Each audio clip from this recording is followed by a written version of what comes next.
اچھا مسلمان کیا ہوتا ہے, اسلام کیا ہوتا ہے. 7 8 10 منٹ بات چیت ہوئی, اسلامی بھائیوں نے اس کو دعوت دی کہ آپ بھی مسلمان ہو جائیں.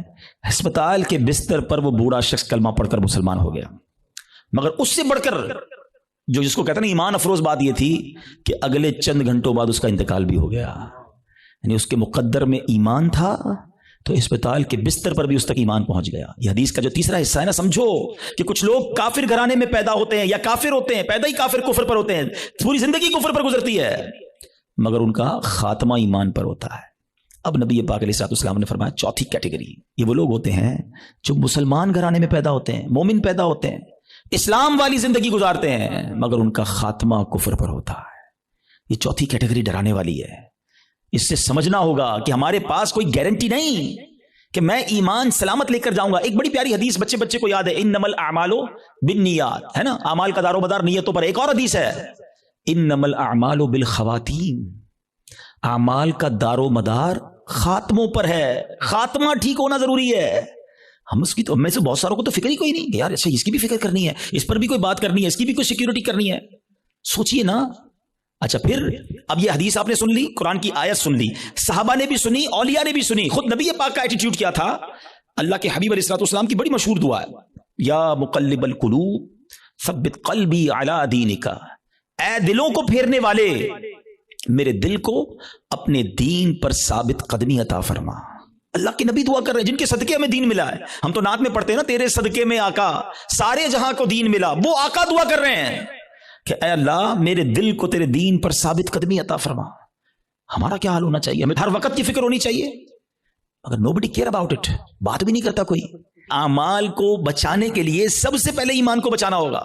اچھا اب دوسرا سوال آتا ہے کہ ٹھیک ہے حضرت سمجھ آ گیا کہ ایمان کی حفاظت کی فکر کرنی چاہیے, ایمان بڑی سینسٹیو چیز ہے.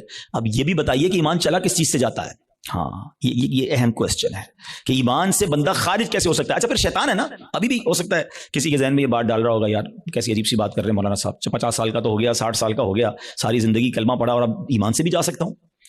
جناب یہ بات پہلے سمجھنی ہوگی. میں آپ سے ایک سوال کرتا ہوں, 70 سال کوئی بے ایمان رہا, غیر مسلم رہا, صدق کے دل سے کلمہ پاک پڑھے, مسلمان ہو جائے گا, ایمان میں داخل ہو جائے گا؟ ایک جملہ ہی ہے نا.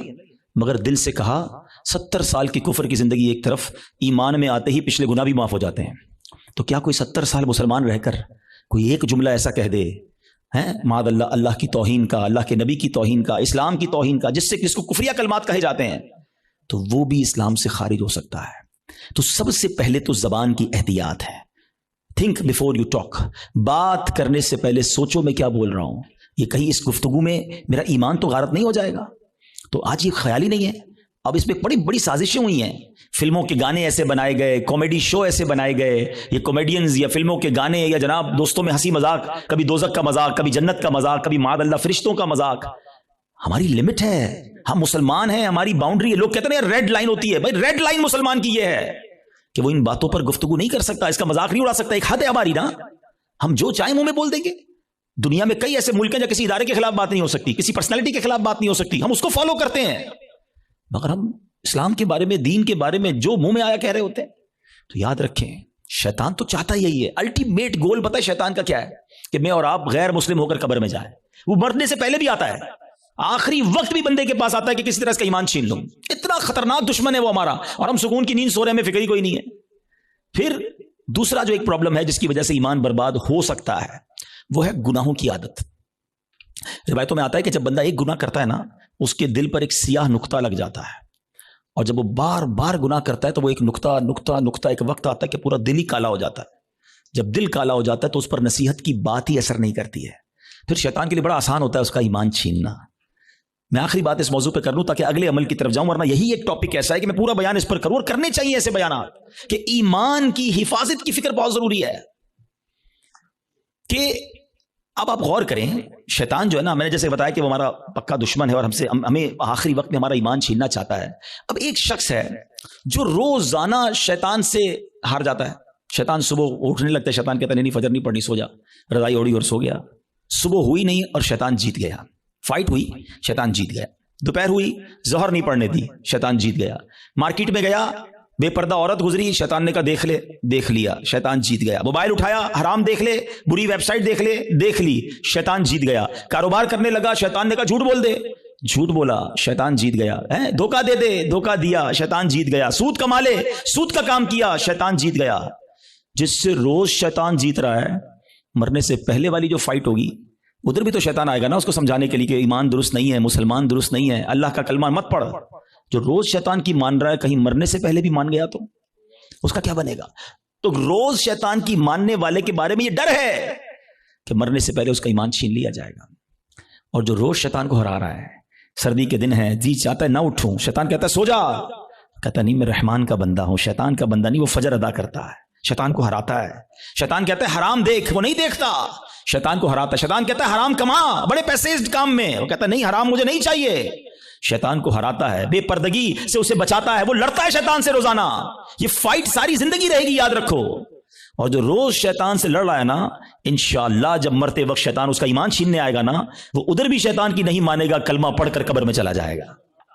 ہم بھول جاتے ہیں، وہ نہیں بھولتا، ہم سوتے ہیں وہ نہیں سوتا، وہ جاگ رہا ہے، وہ ہم پر حملے کر رہا ہے، باریک حملے کرتا ہے۔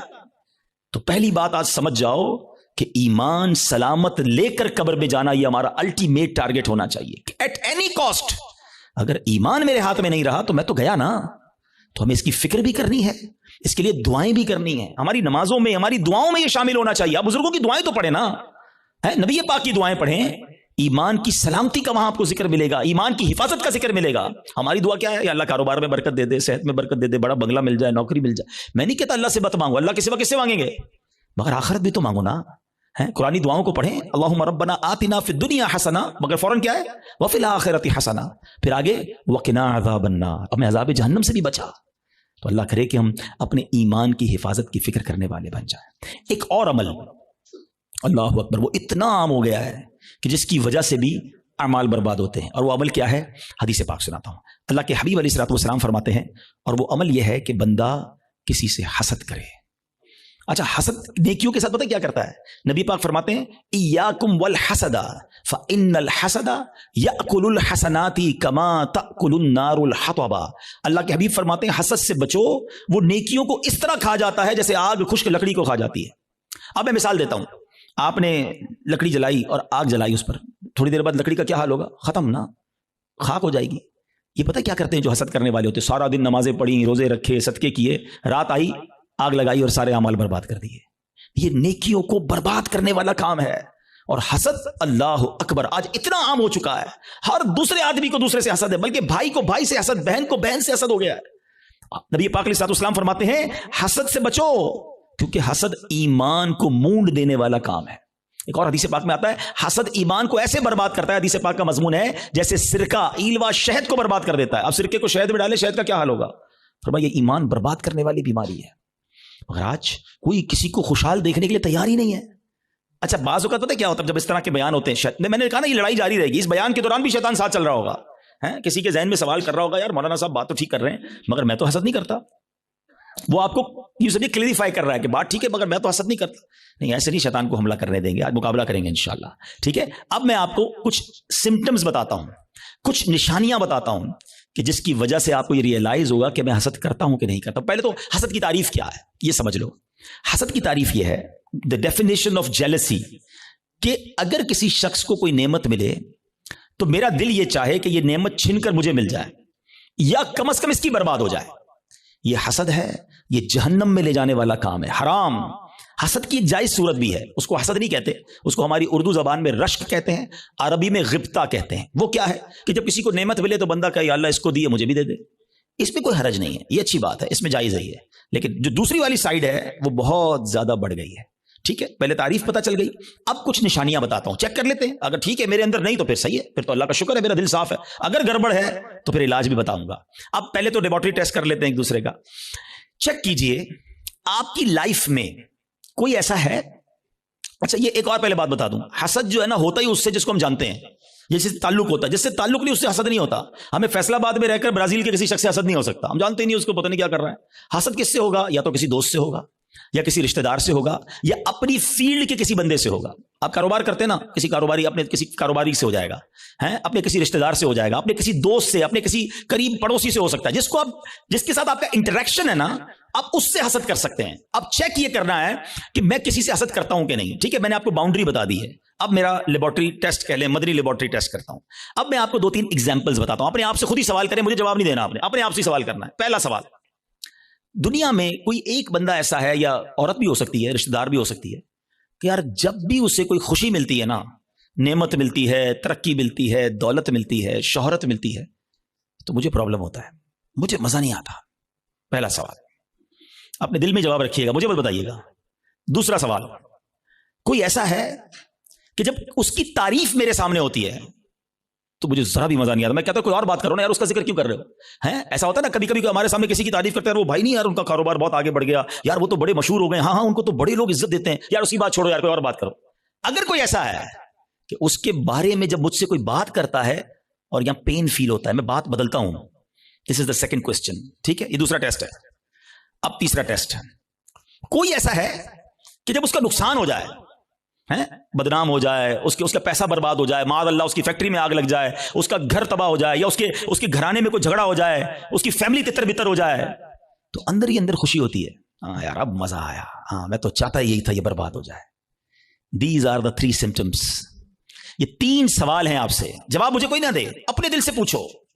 اگر کسی کے بارے میں ان تینوں میں سے کوئی ایک بھی کیفیت ہے نا، تو پھر حسد اور کس کو کہتے ہیں؟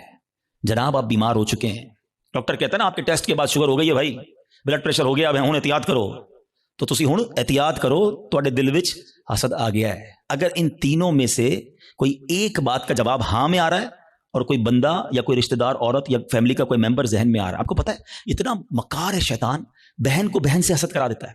کیسے؟ ایک بہن خوشحال ہے اپنے سسرال میں، دوسری بیچاری غریب ہے، اب اس کے دل میں ڈال دے گا یہ ترقی کر رہی ہے، میں پیچھے رہ گئی، برباد. نیکیاں اچھا جس سے حسد کر رہے ہیں نا، ہم اس کا بگاڑ کچھ نہیں سکتے. ایک اور بات سن لینا، آج حسد اتنی خطرناک بیماری ہے کہ حسد ہو گیا تو جل خود ہی رہا ہوں میں، اس کا کچھ نہیں بگڑ رہا، وہ ترقی کیے جا رہا ہے، نہ رات کو نیند آ رہی ہے، اسی کے بارے میں سوچی جا رہا ہوں، دل الگ جل رہا ہے. قیامت کی آگ تو الگ ہے، ابھی سے دل جل رہا ہے. یہ اتنی خطرناک بیماری ہے. حسد کے دنیاوی سمپٹمز بتاؤں آپ کو.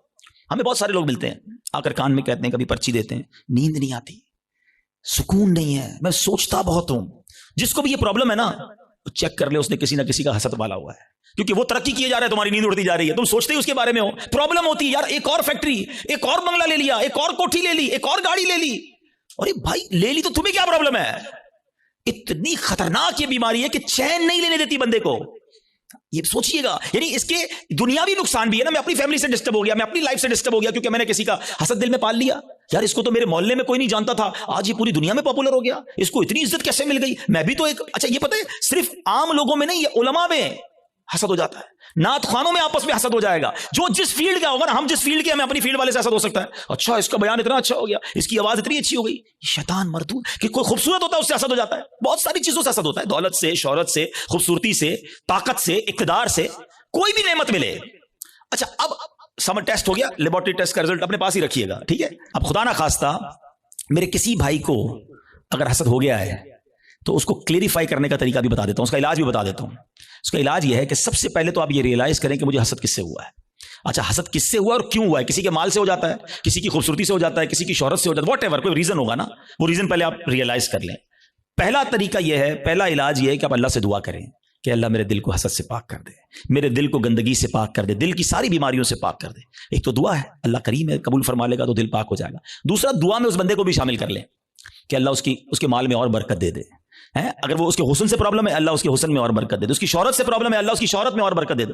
ہاں ہے یہ تھوڑا مشکل، یہ اینٹی بائیوٹک ہے نا، علاج ہو رہا ہے نا. اب آپ جب کسی کے لیے دعا کریں گے نا، یا اللہ اس کے مال میں اور برکت دے دے، اور تھوڑے دنوں بعد آپ کو کوئی بندہ آ کے بتائے گا یار اس کی ایک اور فیکٹری لگ گئی، تو آپ کہیں گے میں بھی تو دعا کرتا تھا پر لگ نہیں تھی فیکٹری.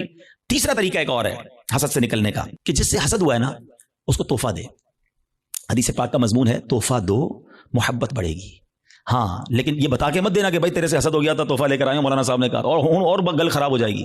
تو بتانا نہیں اس کو، ہاں بتانا چلے اس کو. اچھا ایک بات اور سمجھ لو آپ، جس سے حسد ہوا ہے نا اس کو کوئی پرابلم نہیں ہے، پرابلم مجھے ہے، ٹھیک مجھے ہونا ہے. اس کو تو شاید نیکیاں مل رہی ہوں گی اگر کوئی اس کے بارے میں غیبت کر رہا ہے، بدگمانیاں کر رہا ہے. ہمیں اپنا علاج کرنا ہے. میرے اعمال بڑے تھوڑے ہیں. اور شاعر کہتے ہیں نفس بدکار نے دل پر یہ قیامت توڑی، عمل نیک کیا بھی تو چھپانے نہ دیا. ایک تو نیکی ہوئی نہیں، ہوئی تو بچائی نہیں. تو دو باتیں ہو گئی آج کے بیان میں، ایمان کی حفاظت اور اپنے آپ کو حسد سے بچانا ہے. ایک اور عمل بڑا خطرناک ہے اور اس کو شرک اصغر کہا گیا، اور وہ بڑا باریک ہے، شیطان کا ایسا خطرناک وار ہے کہ پتہ بھی نہیں چلنے دیتا. اور وہ ہے ریاکاری. اچھا ریاکاری کیا ہے؟ دکھلاوا. بندے کو بڑا جی چاہتا ہے یار میں نیکی کروں نا, پتا تو چلے میں نے کیا کیا ہے, یار کمال ہے, اتنا اتنا اتنا چندہ دیا اور کوئی اعلان ہی نہیں, اتنے اتنے سجدے کیے, پتہ ہی نہیں کسی کو کہ کمرے کے اندر جا کے کتنے نفل پڑھتا ہوں, تہجد پڑھتا ہوں. تو اب نیکی کر, پہلے تو مشہور تھا نیکی کر دریا میں ڈال, اب تو نیکی کر فیس بک پہ ڈال, ہر چیز سوشل میڈیا پہ ڈالنی ہے. تو یہ جو دل کی چاہت ہے نا اندر سے, یہ سمجھو یہ بڑا باریک وار ہے.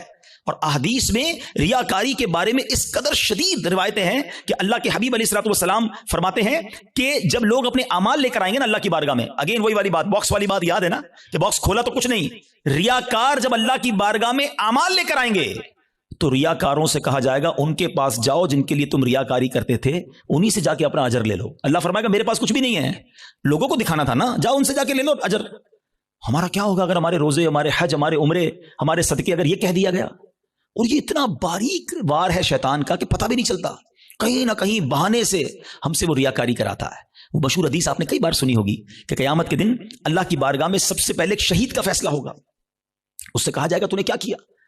اللہ فرمائے گا میں نے تجھے اتنی نعمتیں دی. وہ مانے گا یا اللہ ہاں مجھے نعمتیں ملی. حدیث کا خلاصہ ہے, اللہ فرمائے گا تو نے کیا کیا؟ کہ یا اللہ میں نے تیری راہ میں جہاد کیا, لڑتے لڑتے شہید ہو گیا, جان دے دی تیری بارگاہ میں. یعنی آپ سوچو یار جان دینے سے بڑھ کر تو کچھ نہیں ہے نا. مگر اللہ کی طرف سے کیا ارشاد ہوگا؟ تو جھوٹا ہے, تو نے اس لیے یہ عمل کیا کہ تجھے بہادر کہا جائے, مجاہد کہا جائے, تجھے کہہ لیا گیا اے فرشتوں اس کو جہنم میں ڈال دو. شہید جہنم میں کیوں؟ نیت اللہ کی رضا کی نہیں تھی نا, شہرت کی تھی, لوگوں کو پتا چلے. اب اللہ کی بارگاہ میں ایک سخی لایا جائے گا. اے اللہ کی راہ میں خرچ کرنے والوں غور سے سنو, وہ سخی اللہ کی بارگاہ میں لایا جائے گا. اللہ فرمائے گا میں نے تجھے بہت مال دیا. کہے گا ہاں یا اللہ تو نے مال دیا مگر میں نے تیری راہ میں دل کھول کر خرچ کیا. میں خلاصہ کہہ رہا ہوں, میں نے تیری راہ میں دل کھول کر خرچ کیا. ارشاد ہوگا کہ تو جھوٹا ہے, تو نے اس لیے کیا کہ تجھے سخی کہہ لیا جائے. اے فرشتوں اس کو بھی اٹھا کر جہنم میں ڈال دو. دنیا میں سخی مشہور ہو گئے تھے نا, بس اب جہنم میں جاؤ. تیسرا, قرآن کا قاری لایا جائے گا, علم سکھانے والا لایا جائے گا. اللہ کہے گا تجھے اتنی نعمتیں دی. وہ کہے گا ہاں مولا نعمتیں ملی, میں تو لوگوں کو علم پڑھاتا تھا, تیرا دین پڑھاتا تھا, قرآن پڑھاتا تھا. فرمایا تو جھوٹا ہے, تو نے اس لیے کیا کہ تجھے عالم کہا جائے, قاری کہا جائے. اے فرشتوں اس کو بھی اٹھا کر جہنم میں ڈال دو. کبھی بھی سیٹسفائی نہ ہوا کریں. Please try to understand. شیطان مردود پہلی کوشش یہ کرتا ہے ہماری نیکیاں نہ ہوں, اور دوسری کوشش یہ کرتا ہے کہ اچھا نیکیاں کر لی نا, اب اس کو نل اینڈ وائڈ کیسے کروں, ڈیلیٹ کیسے کرواؤں, ضائع کیسے کرواؤں. ادھر ہم مار کھا جاتے ہیں, ادھر ہم سوچتے ہی نہیں ہیں. بڑا جی چاہتا ہے لوگوں کو پتا چلے اتنے حج کیے ہیں, اتنے عمرے کیے ہیں. ایکچولی ہماری تو روز لوگوں سے ملاقاتیں ہوتی ہیں نا, معذرت کے ساتھ کسی سے ملنے جاتے ہیں نا, سب جگہ نہیں لیکن کچھ جگہ ایسا ہوتا ہے کہ 15 منٹ کے اندر بندہ اپنی 15 سال کی نیکیاں گنواتا ہے کہ میں نے اتنے حج کیے ہیں, الحمدللہ ہر سال عمرے پہ جاتے ہیں, سرکار نے بڑا کرم کیا ہے, تہجد کی نماز کی بڑی پابندی ہے, تو رجب شعبان کے روزے بھی رکھتا ہوں, تو فلاں علاقے میں بھی ہم غریبوں کی مدد کرتے ہیں, تو فلاں بھی. بندہ کہ بھائی صاحب کس نے پوچھا تھا یہ سب آپ سے؟ ہم نے تو طبیعت پوچھی تھی آپ کی, آپ نے طبیعت کے جواب میں پوری لسٹ نکال کے دے دی. اچھا اب ذرا میں چوٹ کرنے کے لیے کہہ رہا ہوں کہ جو بندہ 15 سال پرانا حج یاد رکھے ہوئے ہے, اس کو آج صبح جو جھوٹ بولا ہے وہ یاد ہے؟ تھوڑی دیر پہلے موبائل اٹھا کر حرام دیکھا وہ یاد ہے؟ آدھے گھنٹے پہلے غیبت کی تھی وہ یاد ہے؟ آج دن میں کئی گناہ ہوئے وہ یاد نہیں؟ اور 20-20 سال 25-25 سال پرانی نیکی یاد ہے جو بار بار لوگوں کو بتائی جا رہا ہوں. پوچھے یہ کیوں؟ دیکھیں مجھے بتانے سے مجھے تو کوئی نقصان نہیں ہوا, آپ کا کہیں لاس تو نہیں ہو گیا. انما الاعمال بالنیات. اللہ کی بارگاہ میں ہماری نیتیں کیا ہیں؟ ہم سوچیں. تہجد تو اکیلے بھی پڑھتا ہے نا بندہ, لیکن کبھی ہم نے پڑھ لی تہجد, اب پیٹ میں درد ہو رہا ہے, سامنے والے کو کیسے بتاؤں کہ تہجد پڑھی ہے؟ بس یار آج بہت تھکا ہوا ہوں. خیریت کیوں تھکے ہیں حاجی صاحب؟ تو الحمدللہ تہجد میں اٹھ جاتا ہوں نا. اچھا آپ تہجد بھی پڑھتے ہیں؟ اور ہن دل وچ ٹھنڈ پی گئی. اینو پتہ چل گیا اسی تہجد گزار نے, وہ نہیں بلو ٹک آتا ہے واٹس ایپ پہ میسج ریسیو, ہمیں لگتا ہے میری عبادت اس کو ریسیو ہو گئی, اور ساڈے دل وچ ٹھنڈ پی گئی, اور اللہ کے بندے ریسیو بھی ہو گئی, ادھر سے ڈیلیٹ بھی ہو گئی. کیوں بتانا ہے؟ میں جانوں میرا رب جانے ہے. یہ سمجھو بات کو, یہ بڑی باریک شیطان کا وار ہے. مسجد میں چندہ دیں, امام صاحب کو اسپیشل پرچی جاتی ہے, ذرا حاجی صاحب کے لیے اعلان کریں, ذرا کولر لگایا حاجی صاحب نے, مسجد کے پنکھے فلاں حاجی صاحب نے لگائے, قالین فلاں حاجی صاحب نے. کیوں آپ قالین لگا دیں, رب ثواب دینے والا ہے. میں ہر کسی اچھا اب اگین میں دیکھیں ہر اپنے ٹاپک میں شیطان کا ایک وار بھی انکلوڈ کر رہا ہوں. ابھی شیطان پتہ ہے کیا وار کر رہا ہوگا؟ ہائے ہائے اتنا مردود ہے نا, یہ اس بیان میں بھی ہمیں کوئی اور بندہ یاد دلا رہا ہوگا, یہ عبدالحبیب بھائی صحیح کہہ رہے ہیں, یہ فلاں آدمی ہے نا مسجد میں اعلان کرواتا ہے, وہ فلاں آدمی ہے نا نیکیاں بڑی بتاتا ہے, وہ ہمیں کوئی اور یاد دلا رہا ہوگا, ہمیں اپنے بارے میں فیصلہ نہیں کرنے دے گا. ہمارے پاس کوئی پیرامیٹر نہیں ہے کہ ہم کسی کو ریاکار کہہ سکیں, کیونکہ اگر نیکی کوئی اعلانیہ اس لیے کر رہا ہے کہ لوگوں کو ترغیب ملے تو اس کو ثواب ہے. کیا ہے انما الاعمال بالنیات؟ میں اپنے دل کو تو چیک کر لوں, ہم اپنے دل کو سب چیک کریں, رائٹ لیفٹ نہیں دیکھنا کہ میں جب اعلان کرنے کی سوچتا ہوں، میں جب واٹس ایپ یا فیس بک پہ لگاتا ہوں، میں جب دوستوں کو بتاتا ہوں قرآن اتنا پڑھا، تلاوت اتنی کی، بس یار آج آفس میں غریب بندہ آیا تھا بڑا پریشان تھا، میں نے تو یار اس کو فوراً 25,000 روپے دے دیے، یہ کس لیے کہا؟ اگر اچھی نیت ہے تو ٹھیک ہے، ورنہ ہم جانتے ہیں کہ سامنے والا کا اچھا ماشاءاللہ یار اللہ آپ کو سلامت رکھے۔ پلیز شیطان کے وار کو سمجھو۔ میں نے آپ کے سامنے حدیث رکھی ہے کہ شہید جہنم میں جائے گا، وہ شہید جو جہاد کر رہا ہے مگر دکھاوے کے لیے کر رہا ہے، وہ سخی جہنم میں جائے گا جو کروڑوں لاکھوں روپے خرچ کر رہا ہے مگر دکھاوے کے ساتھ کر رہا ہے اللہ کے لیے۔ ایک چپتا ہوا سوال کر کے اگلے ٹاپک کی طرف جاتا ہوں۔ اپنے آپ سے میں بھی سوال کرتا ہوں، میں خود اپنے آپ سے بھی سوال کرتا ہوں، میرے اور آپ کے پاس ایسی کتنی نیکیاں ہیں جو فقط میں جانوں اور میرا رب جانے؟ کبھی اکیلے میں سوال کرنا اپنے آپ سے کہ کسی کو نہیں پتا، دنیا میں کسی کو نہیں پتا، بس میں جانوں میرا رب جانے۔ ثواب تو اسی لینا ہے نا، جنت میں تو اسی نے مجھے داخل کرنا ہے اپنے کرم سے، میں کیوں دنیا والوں کو بتاؤں؟ اچھا پھر اخلاص، ریاکاری کے اگینسٹ کیا ہے اخلاص؟ اخلاص کی تعریف پتہ ہے کیا ہے؟ آئے ہائے علماء بھی کمال کرتے ہیں، ایک جملے میں گلی مکا دیتے ہیں، کہتے ہیں اخلاص کی تعریف یہ ہے جس طرح تم اپنے گناہوں کو چھپاتے ہو نا، اس طرح اپنی نیکیوں کو چھپاؤ۔ ہم میں سے کوئی چاہتا ہے میری خطائیں پتہ چلیں کہ میں نے کل کیا گناہ کیا، پرسوں کیا کیا؟ نہیں نہیں نہیں، کسی کو میری خطا نہیں پتہ چلنی چاہیے، ہم چھپاتے ہیں، مگر نیکیاں سب کو پتہ چلنی چاہیے۔ سمجھو اس وار کو شیطان کے۔ تیسرا عمل میں نے بتا دیا آپ کو، ریاکاری۔ چوتھا عمل جو اس سے ملتا جلتا ہی ہے، وہ بھی اعمال برباد کرنے والا عمل ہے، اور وہ ہے خود پسندی۔ انسان جو ہے نا اپنے اندر اپنے آپ کو بہت کچھ سمجھنے لگتا ہے۔ حدیث پاک میں آتا ہے خود پسندی 70 سال کے عمل کو برباد کر دیتی ہے۔ آئے ہائے میں 70 سال نمازیں پڑھوں، 70 سال روزے رکھوں، صدقے خیرات کروں، اور ایک خود پسندی میرے سارے اعمال برباد کرتے۔ ایک بزرگ کے بارے میں آتا ہے، اپنے بچے کے ساتھ کہیں سفر پر جا رہے تھے، تو جب سفر پر جا رہے تھے تو سرائے خانہ آیا، رات کو سو گئے قافلے والوں کے ساتھ۔ باپ بیٹے اٹھے اور تہجد کی نماز پڑھی۔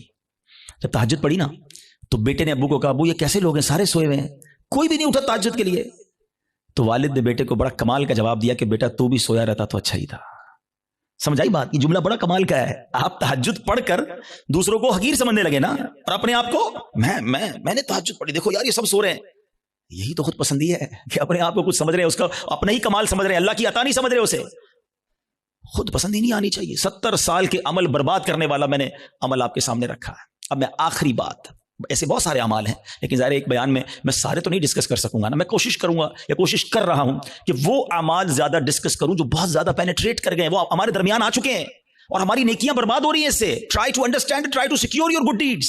اچھے اعمال کو بچانے کی فکر کرو نا، ہے ہی تھوڑے، اور وہ بھی برباد ہو گئے تو بنے گا کیا میرا؟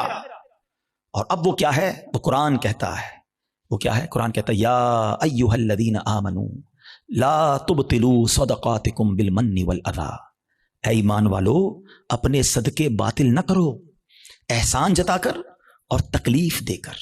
یہ بھی بہت بڑا مسئلہ ہے۔ اول تو کسی کے ساتھ بھلائی کرنی نہیں ہے، اور بھلائی کر لی اب ساری زندگی اسے احسان جتانا ہے۔ یاد ہے نا میں نے نوکری دلائی تھی، بھول تو نہیں گیا؟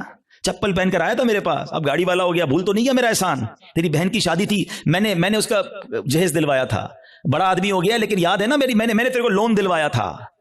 توبہ توبہ توبہ۔ سوچو کبھی زندگی میں احسان جتانے والے مت بننا۔ میری اور آپ کی اوقات کیا ہے؟ اگر میں نے کسی کے ساتھ بھلا کیا، میں نے اللہ کی راہ میں خرچ کیا تو یہ رب نے دیا نا۔ میں خدا کی قسم کئی بار یہ بیانات میں جملہ کہا ہے کہ یار جب بھی اللہ کی راہ میں دو نا، کسی غریب کی مدد کرو، کسی صدقے کی جگہ پر دو، مسجد میں دو، واٹ ایور، اللہ کی راہ میں خرچ کر کے اللہ کی بارگاہ میں ایک سجدہ بھی کیا کرو۔ اللہ تیری مہربانی، تو نے دینے والا بنایا، مجھے مانگنے والا نہیں بنایا ہے۔ آج میرا کوئی ملازم، میرا کوئی غریب رشتہ دار میرے دروازے پر آ کر کہے کہ بھائی جان میری بچی کی شادی ہے اور مجھے فرنیچر چاہیے، ہم احسان جتائیں گے؟ سوچو میں بھی کسی کے دروازے پر کھڑا ہو سکتا تھا، مجھے آج اللہ نے دیا ہے نا، اگر نہ دیا ہوتا تو میں بھی اپنی بچی کی شادی کے لیے کسی کے دروازے پر کھڑا ہوتا، میں بھی کسی دوست کے پاس جاتا کہ ماں ہاسپٹل میں اور علاج کے پیسے نہیں ہیں۔ یہ صرف میرے رب کی مہربانی ہے کہ لوگ میرے پاس آ رہے ہیں اور میں انہیں دے کر جتاؤں گا۔ نہ کرو ایسا، اللہ کے لیے مدد کیا کرو، اللہ کا شکر بھی ادا کیا کرو۔ یہ سارا صدقہ ضائع ہو جائے گا۔ آپ مسجد میں دے کر، مدرسے میں دے کر، دینی کاموں میں دے کر رسید بھی لے لیں، مگر رسید تو رہ جائے گی، ثواب چلا گیا اگر آپ کی نیت دکھاوے کی ہے، آپ کی نیت اللہ کی رضا کی نہیں ہے، یہ صدقے باطل ہو جائیں گے۔ قرآن کہتا ہے نا۔ میں جب بھی یہ بات بیان کرتا ہوں مجھے ایک واقعہ یاد آ جاتا ہے کہ ایک بار میں بزنس مین ہے ان کے گھر گیا، کافی بڑا ان کا بنگلو ہے، ہم بیٹھے تھے تو ان کا ملازم چائے لے کر آیا۔ جیسی ملازم آیا نا چائے لے کر، تو اس شخص نے پتہ ہے کیا کیا؟ کہتا ہے یہ میرا ملازم ہے، میں نے اس کو گھر بنا کے دیا ہے، اس کی بچی کی شادی کرائی ہے. آپ یقین کریں میں اتنا اندر ہی اندر شرمندہ ہو گیا کہ یار یہ کیوں یہ باتیں مجھے بتا رہا ہے, اس بندے کا کیا حال ہو رہا ہوگا, اور وہ ملازم دل ہی دل میں کتنا رو رہا ہوگا کہ یار صاحب نے ایک بار میری مدد کی ہے, ہر مہمان کو سناتے ہیں. یہ کیوں کرتے ہیں ہم؟ آپ نے کر دیا ٹھیک ہے, آپ دوسروں کو بتا کر اسے ذلیل کریں گے. یہی تو قرآن کہہ رہا ہے کہ اے ایمان والو اپنے صدقے باطل نہ کرو, احسان جتا کر, ایذا پہنچا کر. ہم تکلیف پہنچاتے ہیں بعض اوقات, مدد بھی کرتے ہیں اور اس کو اتنے تانے دیتے ہیں کہ بیچارہ شرم سے پانی پانی ہو جاتا ہے, غریب ہے کر کچھ نہیں سکتا. یہ کبھی بھی اپنے اندر عادت نہیں ہونی چاہیے. بلکہ سچی بات بتاؤں, ہمیں تو یہ بھی نہیں امید ہونی چاہیے کہ یار میں کسی کو صدقہ دوں تو یہ میرے لیے دعا کرے, میرا نام لے کے دعا. ہم پتہ ہے کہ عمرے پہ بھیجتے ہیں کسی کو, جاؤ عمرے پہ جانا, ہر چکر میں میرے لیے دعا کرنا. ہم تو 7 فیس بھی رکھتے ہیں, اتنے عمرے کرنا, امی کے نام پہ کرنا, ابا کا. یار آپ کچھ بھی نہ بولو اس کو, وہ جا رہا ہے قدم قدم پر ثواب آپ کو مل رہا ہے. آپ کو بولنے کی ضرورت کیا, میرا رب سب جانتا ہے نا, اللہ جانتا ہے کہ نیت کدھر کی ہے. حضرت عائشہ صدیقہ رضی اللہ تعالیٰ عنہا, حضرت ام سلمہ رضی اللہ تعالیٰ عنہا, امہات المومنین ہے نا, کیا شاندار انداز ہوتا تھا. آپ اپنے غلام کو پیسے دیتی, فرماتی جاؤ کسی غریب کو دے آؤ, اور دیکھو غریب سے ہمارے لیے دعا نہ کرانا, اور اگر وہ ہمارے لیے کوئی دعا کر دینا تو وہ دعا نوٹ کر کے آنا. اب مثال کے طور پہ وہ غریب کو جا کے پیسے دیتے, غریب دعا کرتا کہ یا اللہ ان کی خیر ہو, رزق میں برکت ہو, وہ دعائیں لکھ کر لاتے. اور حضرت ام سلمہ اور بی بی عائشہ ہاتھ اٹھا کر اس فقیر کے لیے وہی دعائیں کیا کرتی جو انہوں نے ان کے لیے کی تھیں, اور فرماتی دعا کا بدلہ دعا ہو جائے, اجر اللہ سے لینا ہے. سبحان اللہ, کیا انداز ہے. صدقہ کریں, اللہ کی راہ میں خرچ کرو, مگر ایسے کرو کہ دائیں ہاتھ سے خرچ کرو, بائیں ہاتھ کو پتہ نہ چلے. وہی سوال اگین, ایسے کتنے اعمال ہیں میرے اور آپ کے پاس کہ میں جانوں اور میرا رب جانے. ہاں یقیناً کچھ نیکیاں ایسی ہوتی ہیں جو کھل کے کرنی چاہیے اور اس نیت سے کرنی چاہیے کہ لوگ کریں, لیکن دل کی کیفیت اپنے آپ سے پوچھ لیں. تو بہرحال میرے پیارے اسلامی بھائیو, آج کے اس مختصر سے بیان میں جو میں نے ٹاپک چوز کیا تھا کہ ہم اپنے اعمال کی حفاظت کی فکر کریں. ہم اپنے پیسوں کی, اپنی فیکٹری کی, اپنے گھر کی, اپنی گاڑیوں کی, سب کی حفاظت کی فکر کرتے ہیں کیونکہ وہ قیمتی ہیں. خدا کی قسم سب سے زیادہ قیمتی میرا ایمان ہے.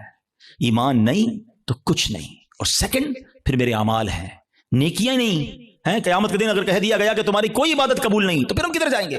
ہمارے بزرگان دین اتنے سینسٹیو تھے اس معاملے میں. ایک بزرگ کے بارے میں آتا ہے, وہ کپڑے سیتے تھے, بہت اچھے کپڑے سیتے تھے. تو وہ مارکیٹ میں جاتے تھے اور جو کپڑے بناتے تھے وہ سیل کرتے تھے. تو وہ ایک بار گئے ایک جگہ پر اور ایک کپڑے کے بڑے ایکسپرٹ تاجر کو انہوں نے اپنا پیس دیا, کڑائی وڑائی کر کے لے گئے تھے. تو اس نے جیسے ہی کپڑا ہاتھ میں لیا نا تو اس نے اس کے عیب نکالنا شروع کیے, اسٹچنگ ٹھیک نہیں ہے, کلر کمبینیشن ٹھیک نہیں ہے, فلاں چیز غلط ہے. تو وہ بزرگ رونے لگے. تو وہ تاجر کہتا ہے آپ روئے نا, میں لے لیتا ہوں, پرچیز کر لیتا ہوں, آپ رو کیوں رہے ہیں؟ کہتے ہیں میں اس لیے نہیں رو رہا تمہیں میرا کپڑا میں عیب نکالیں. میں یہ سوچ رہا ہوں کہ میں نے یہ کپڑا اپنے ہوش کے مطابق, اپنی خیال کے مطابق بالکل صحیح سیا تھا, مگر جب یہ کپڑا کسی ایکسپرٹ کے ہاتھ میں آیا تو اس کو میرے عیب پتہ چل گئے. میں نے اپنی سوچ سے نمازیں ٹھیک پڑھی ہیں, اپنے حساب سے صدقے ٹھیک کیے ہیں, میں نے عمرے اور حج ٹھیک کیے ہیں, لیکن قیامت کے دن جب یہ اعمال اللہ کی بارگاہ میں پیش ہوں گے اور ادھر سے کہہ دیا گیا تیرے سجدوں میں اخلاص نہیں ہے, تیرے صدقوں میں اخلاص نہیں ہے, تیری عبادت میں ذوق نہیں ہے, تیری نیتیں اچھی نہیں ہوں گی, تو میرا کیا بنے گا؟ اس طرح وہ سوچتے تھے.